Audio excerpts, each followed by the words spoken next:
Iran ইসরায়েলের চলমান সংঘাতের পঞ্চম দিনে ইরানের রাজধানী তেহরানে বিভিন্ন এলাকায় ব্যাপক বিস্ফোরণের শব্দ শোনা গেছে। এর আগে মার্কিন প্রেসিডেন্ট ডোনাল্ড ট্রাম্প তেহরানের বাসিন্দাদের অবিলম্বে শহরটি খালি করার আহ্বান জানান। ধারণা করা হচ্ছে ইসরায়েল তেহরানে বড় পরিসরে হামলা চালাতে পারে। সম্ভাব্য হামলার আশঙ্কায় তেহরানে সক্রিয় করা হয়েছে ইরানের বিমান প্রতিরক্ষা ব্যবস্থা।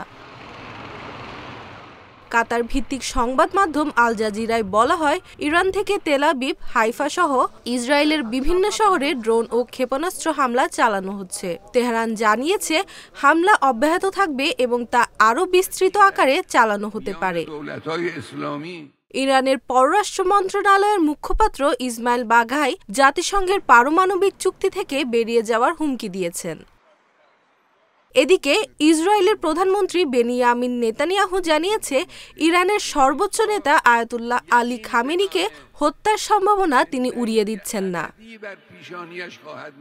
ইসরায়েলের হামলায় ইরানে এখন পর্যন্ত অন্তত 224 জন নিহত হয়েছে, আর ইসরায়েলে ইরানের হামলায় নিহত হয়েছে 24 জন।